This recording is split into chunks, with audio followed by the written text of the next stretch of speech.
Iniciamos este año 2025 acá en nuestro grupo Política y Gerencia, después de un 2024 donde pudimos desarrollar 17 conversatorios y vamos en la misma dirección, con la mejor intención, con los mejores propósitos de compartir el análisis político, geopolítico de lo que tiene que ver con Venezuela, nuestro país, que requiere del apoyo de todos los que estamos en cualquier parte del mundo, aportando conocimiento, aportando ideas, información, pero también aclarando y denunciando lo que tengamos que denunciar.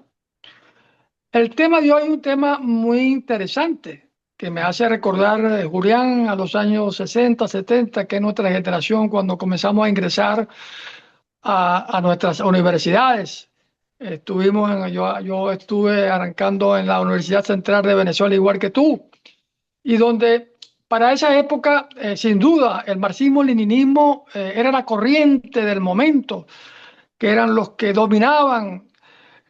Los rectores de la universidad eran de izquierda, los decanos, los profesores de muchas materias de izquierda, los centros de estudiantes dominados por líderes de izquierda en aquel entonces, porque después lo vimos su evolución, que tomaron la vía de la conciencia del lado de la derecha y no podíamos escapar de alguna manera de las expectativas que esa ideología ha estado divulgando a través de sus protagonistas, pero que cada día se demuestra lo alejados que están de lo que ofrecen. O sea, la palabra va por un lado, el pensamiento va por un lado y las acciones van totalmente diferentes.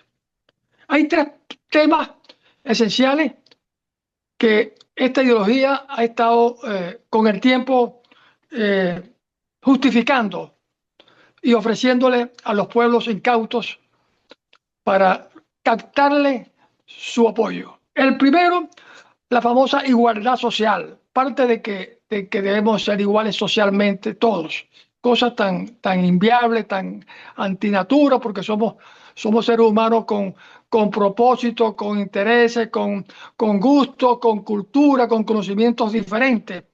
Y esa igualdad social, como la plantean ellos, no, la única igualdad que hay, que seamos iguales tratados ante la ley, que eso es lo que la democracia funcional garantiza. El otro tema que ellos han explotado es que la pobreza y la miseria de los pueblos, la culpa la tiene el propietario, el dueño del capital. Ese es el culpable de mi pobreza y mi miseria. Nada más tan ridículo de alguna manera, si lo puedo calificar de esa manera, porque se ha demostrado que la pobreza está en nuestra mente. Y casi todos los que han llegado arriba, que son multimillonarios, vinieron de abajo, con esfuerzo, con trabajo, con dedicación, con creatividad, excepto aquellos que se aprovecharon de estar al lado del poder y lograron arriba amasar inmensas sumas de dinero, pero a través de la corrupción. Y el tercer tema, contradictorio de esta ideología, sin duda, es que ofrece esa felicidad, el futuro Edén a los pueblos, pero sin libertad. Nada más imposible lograr ser feliz si no hay libertad. Algo que es natural en el ser humano, eso nace con el ser humano. Y ahí está una de las grandes, yo diría, obstáculos para que no hayan avanzado a la velocidad que han estado intentando en todos los continentes. Hoy el tema justamente trata sobre esa ideología. Y un amigo que ya lo tuvimos el año pasado en un conversatorio, Rafael Prieto, acaba de sacar un libro que ya está en el mercado, en Amazon, ya lo pueden adquirir a precios muy módicos. Socialismo es una gran estafa. Y justamente para que nos explique por qué el socialismo es una estafa, lo hemos vuelto a invitar en este primer conversatorio del año 2025 para que nos aclare a nosotros y a los que nos siguen a través de nuestro chat y de nuestros videos que publicamos al día siguiente en nuestro canal YouTube Política y Gerencia. Buenos días, Rafael Prieto. Muchísimas gracias, René. Muchísimas gracias por la invitación. De verdad que me gusta estar aquí porque me gusta estar entre gente inteligente. Cuando uno está entre gente inteligente, eso lo obliga a uno a pensar, lo obliga a uno a estar despierto y a pues generar ideas, generar conocimiento. Y eso es lo que hace el ser humano. Pues el ser humano se ha desarrollado en toda su historia por esa necesidad de desarrollarse, de pensar. Y ahorita tú que estabas hablando, me salió un nuevo punto que le voy a anexar al libro en la parte 2, pues le comentaba a ustedes que ese libro es la parte uno, pero en la parte 2 cuando tú hablaste, tú decías, bueno, que el axioma del socialismo no se corresponde con la teoría. Y la teoría, si tú vas a hacer un análisis leyendo el libro, la teoría básica o las fuentes filosóficas del socialismo derivan de Rousseau, porque Rousseau cree que el hombre es bueno por naturaleza, que el hombre siempre puede ayudar al otro, que el hombre está dispuesto a cooperar, que el hombre sí, se olvida de muchos instintos incluso del hombre. Por eso fue que yo me fui en el libro a un estudio desde los presocráticos, pasando por Sócrates, luego los posocráticos, los estoicos, filósofos como Maquiavelo, el mismo Rousseau, llegando a Hannah Arendt, revisando otros filósofos desde el punto de vista religioso. Analizamos todas las religiones, el cristianismo, el judaísmo, los musulmanes, incluso los musulmanes en sus tres corrientes, los chiitas, los sunitas y los araquíes, que son las que menos se conocen, pues, pero analizamos todo porque ¿qué es lo que queríamos buscar en el libro o qué es lo que estábamos buscando? La pregunta es si el hombre es bueno. Y de allí partió porque yo inicié el libro como una pregunta, pues porque no fue que yo dije yo tengo todas las respuestas o todas, voy a hacer un libro donde está todo, no. Yo quise hacer un libro que lo que se generó a raíz de una pregunta, ¿el hombre es bueno o es malo?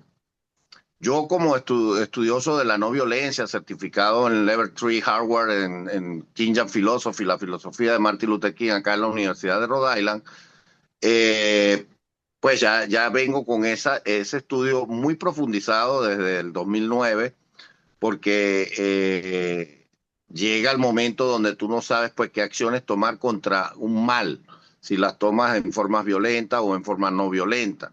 Entonces, pero para eso para atajar qué idea me diste, que hablaste de que el socialismo es en la práctica, y es donde me diste luces ahorita.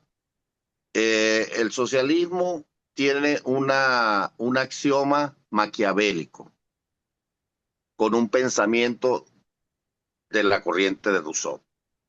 Te estás viendo la contradicción filosófica, ¿no? Ujú. Es decir, llega el socialismo para sostenerse a usar los principios de Rousseau, no. Y lo podemos decir, no es que yo sea de derecha recalcitrante porque yo creo no, es simplemente yo tengo el laboratorio en la mano, es decir, y distintos laboratorios. ¿Cuál es el laboratorio? El mundo. ¿Cuál es el tiempo que se hicieron las pruebas? Más o menos 125 años, hablemos Ujú. así, o hablemos desde la Revolución Rusa, 1917. 17. Al 2017 son 100 años. Estamos hablando que a esta fecha son 107 años. Entonces yo tengo 7 años de muestreo en distintas latitudes. Es decir, que puedo decir que el socialismo no funciona por la geografía. No. ¿Puedo decir que el socialismo no funciona por la cultura? No. ¿Puedo decir que el socialismo no funciona los recursos naturales? No. ¿Puedo decir que el socialismo no funciona porque una sociedad es violenta? No. ¿Puedo decir que el socialismo no funciona por la religión? Fíjate que las dos únicas religiones en el mundo que se han salvado de los desmanes del socialismo son una religión que no está definida como tal, pero son la cultura japonesa y la religión judaísta, en todas sus extensiones, porque hay también varias ramas del judaísmo. Cuando tú vienes a hacer un análisis, los judíos jamás han sido de izquierda. Y puedo ponértelo, búscame, no un judío, búscame una sociedad judía que se fundamente en la izquierda. Búscame un japonés que esté fundamentado en la izquierda. Y no lo vas a encontrar, ¿sabes por qué, René? Porque en esas dos filosofías, porque son formas de vida, entonces el judío tiene dentro de su interno, dentro de su yo bien definido, que hay que trabajar. Y el japonés, cuando va al trabajo, dice, gracias Dios porque tengo trabajo.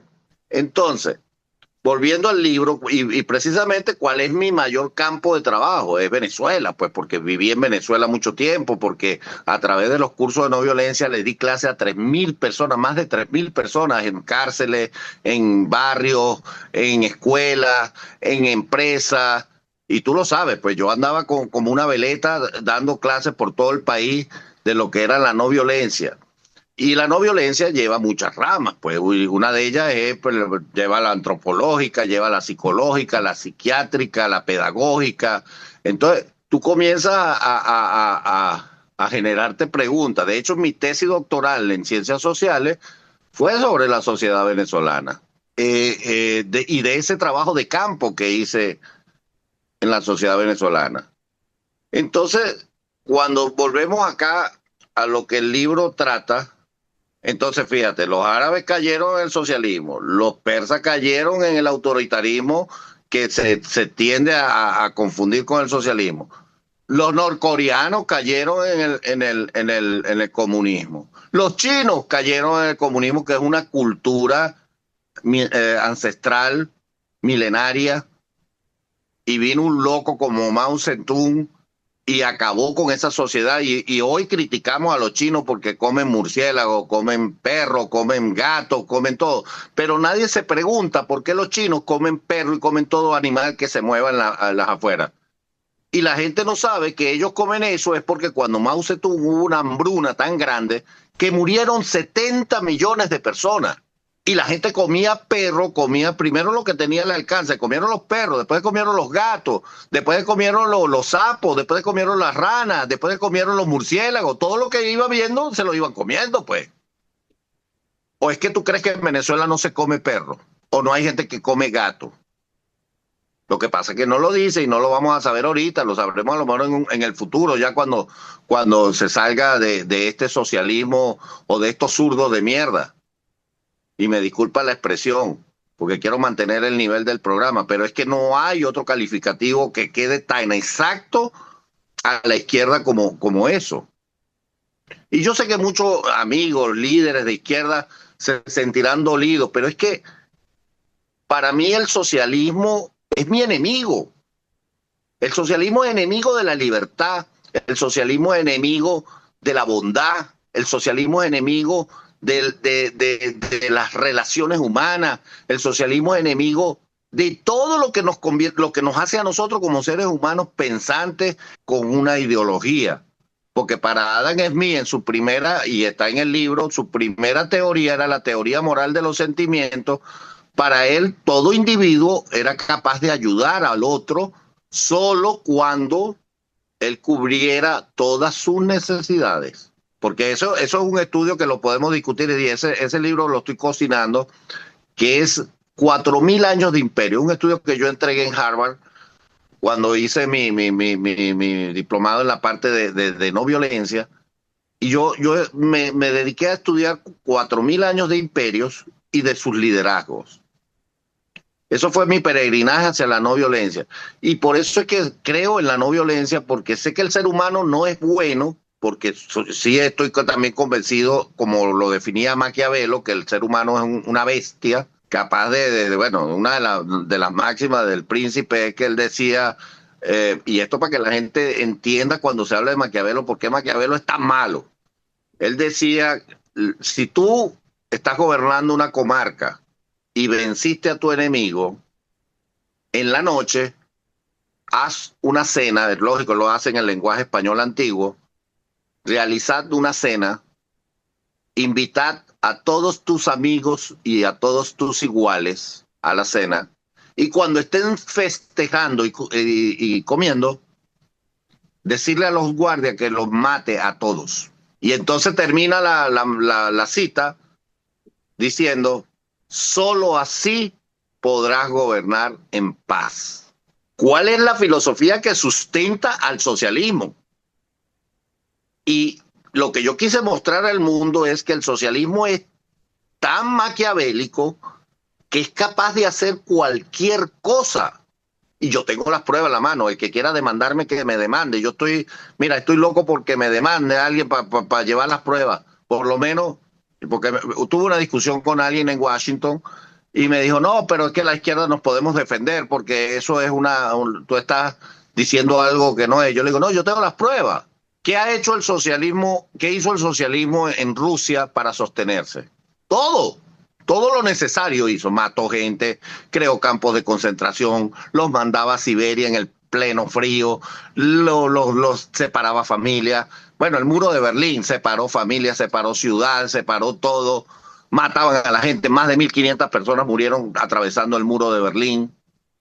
¿Qué hizo el socialismo en Vietnam? ¿Qué hizo el socialismo en Camboya? ¿Qué hizo el socialismo en Corea del Norte, que está reciente? Cuando Corea del Norte, China y Rusia ayudan a Corea del Norte para que tomen el poder, Corea del Norte era la parte más desarrollada del país. Y Estados Unidos y Europa ayudaron a los líderes de Corea del Sur a formar Corea del Sur, que era la parte rural. ¿Cuál es la fotografía hoy, René? Corea del Sur súper, hiper desarrollada y Corea del Norte reprimida. No hay libertad, no hay iniciativa individual, ni siquiera puede ir gente a visitar. ¿Qué pasó en China? ¿Qué pasa en China hoy? En China tú sabías que todavía hay centros de reeducación. O yo, que soy amigo de Guillermo, que le hizo 26 huelgas de hambre a Fidel y estuvo preso alrededor de 12, 13 años en Cuba. Me lo contó, yo tengo contacto, hablamos. Es decir, las historias están frescas. Nicaragüenses, que lo que están viviendo en Nicaragua. Venezolanos, bueno, ¿qué estamos viviendo nosotros los venezolanos, vale? Nos votaron de nuestro país y no nos quieren en ningún lado. Ni recibir. No nos quieren ni recibir. ¿Y qué hicimos los venezolanos para tener el tren del cartel de los soles, el tren del chavismo y el tren de Aragua? Y mucha gente se calienta conmigo porque yo soy duro. Y soy duro, ¿por qué? Porque yo le estoy, y es uno de los mensajes que le estoy mandando yo a la gente. Señores, y me disculpan otra vez pero es que no hay otra palabra que pueda usar. Señores, estamos jodidos. Esa es la verdad. Ahorita estamos jodidos. Esa es la mala noticia. Pero la buena noticia es que si asumimos las responsabilidades, porque yo también tengo responsabilidad en todo lo que ha pasado en Venezuela en estos últimos 25 años, y yo asumo mi responsabilidad y ante el país yo digo, le pido perdón al país porque las acciones que yo he realizado no han sido suficientes para que consigamos la libertad o para que aportemos ese granito de arena hacia la libertad, como decía Gandhi, que todo lo que haga será insignificante, pero hay que hacerlo. Entonces, yo asumo ante el país como un ciudadano común, de a pie, que he sido incompetente en estos 26 años para que podamos terminar ese mal que tenemos en el país.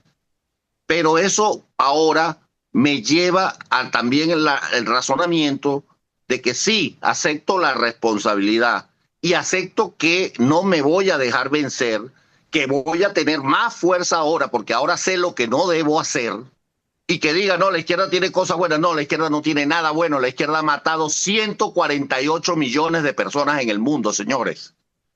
Una ideología que ha matado 148 millones de personas en el mundo tiene algo bueno y es por eso y es la razón del libro. Tiene una segunda parte Y la segunda parte la vamos a comenzar a reconstruir, porque la segunda parte viene la pregunta. La primera parte nació de una pregunta: ¿el hombre es bueno o malo?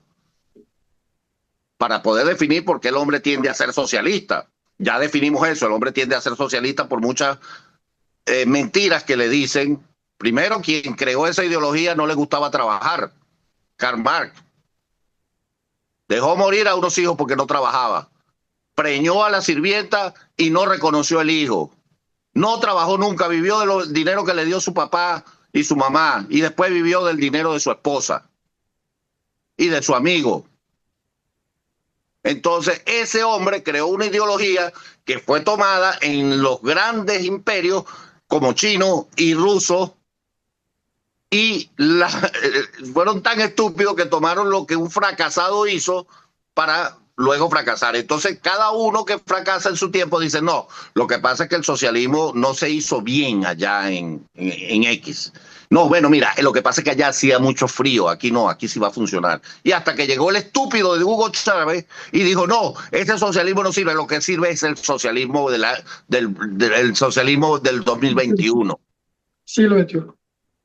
Entonces, él fue un estúpido, pero más estúpidos fuimos los venezolanos que compramos esa idea, porque todos terminan siendo autoritarios, todos terminan accionando, o su axioma siempre es maquiavélico.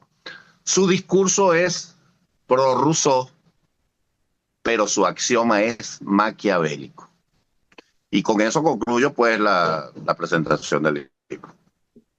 Sí, interesante la conceptualización que para el tema, sin duda, y lo comparto, la necesidad filosófica para darle explicación a la razón de ser de las cosas, porque de eso se trata la filosofía, del estudio del pensamiento humano.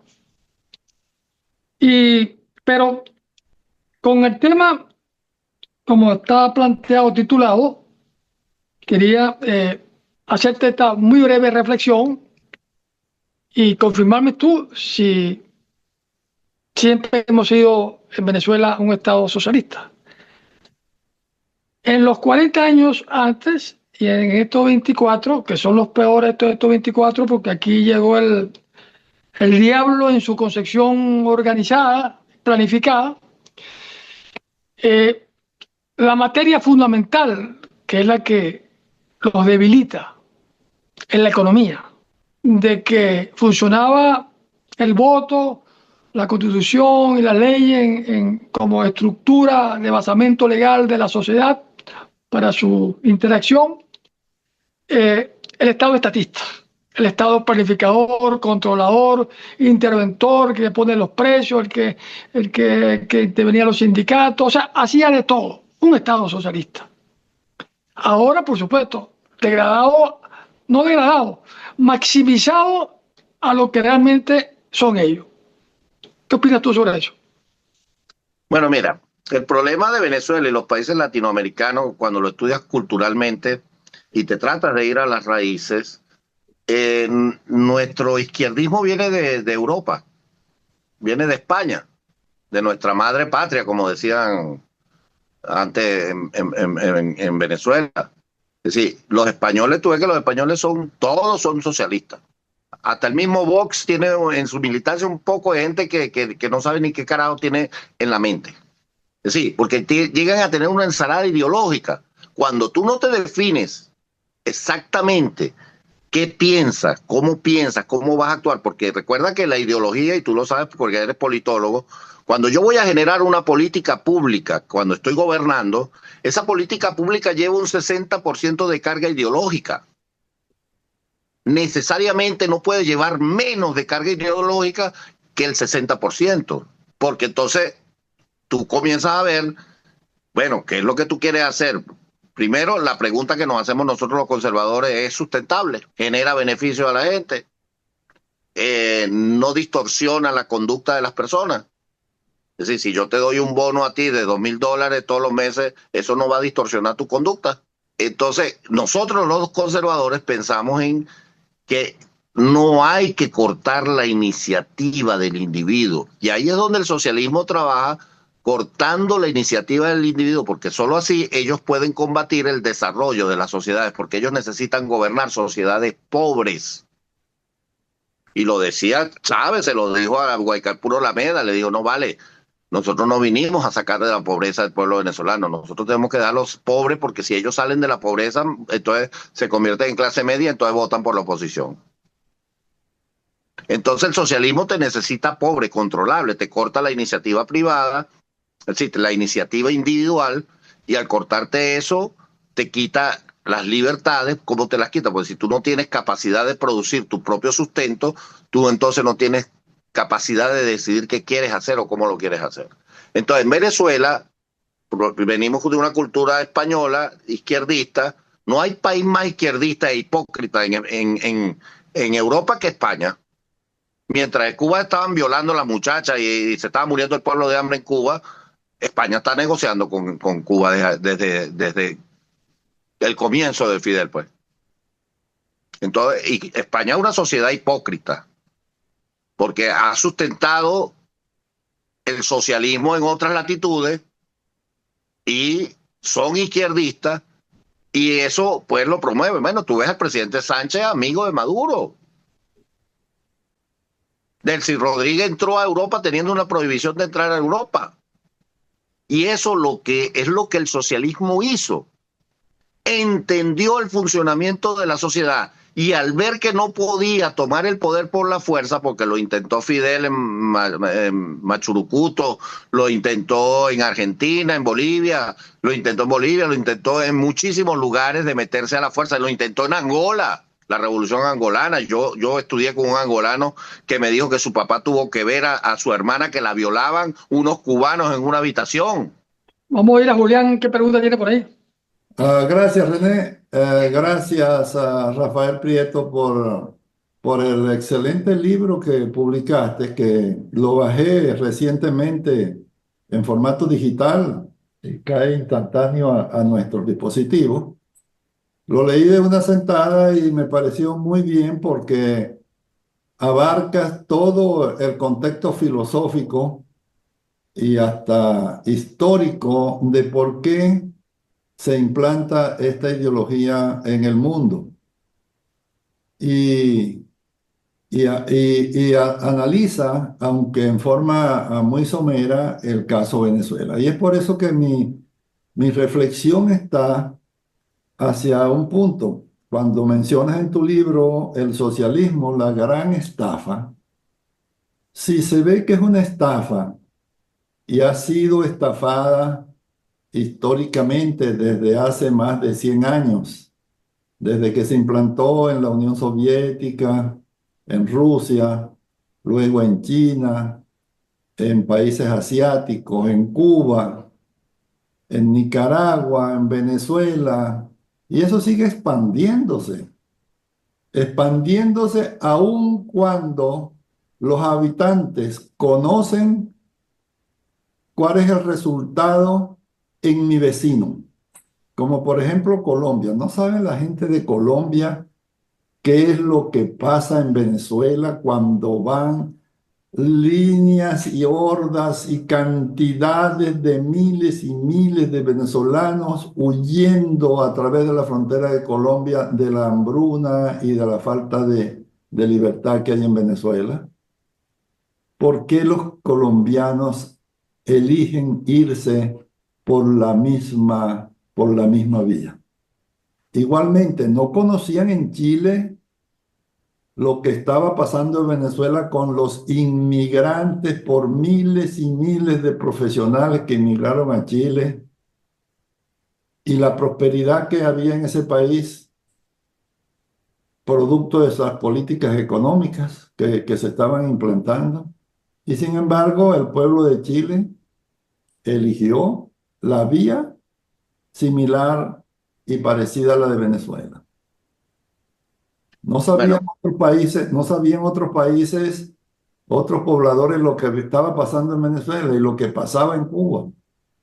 Ahora mi reflexión es, ¿por qué caen en esa estafa? Si yo sé que un estafador y ya ha estafado a otras personas y le ha quitado su libertad y su dinero y lo que sea, y viene a mi casa o me consigue por ahí y empieza a hablarme de las bondades de esta cuestión que quiere hacerme, pero ya yo entiendo, pero este es un estafador, yo no voy a entregarle esto.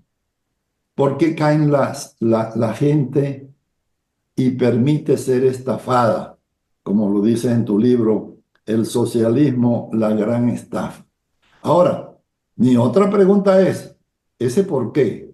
Y la otra pregunta es, ¿por qué si ya está instalado y es tan malo el resultado, con muertes, hambrunas, falta de todo, desastre de la destrucción de un Estado, de una sociedad?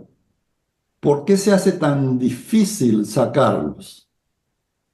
¿Por qué si se ve que la gente está hastiada y en un 90%, por decirte una cifra más redonda, versus el 70% que se pudo contabilizar en las actas,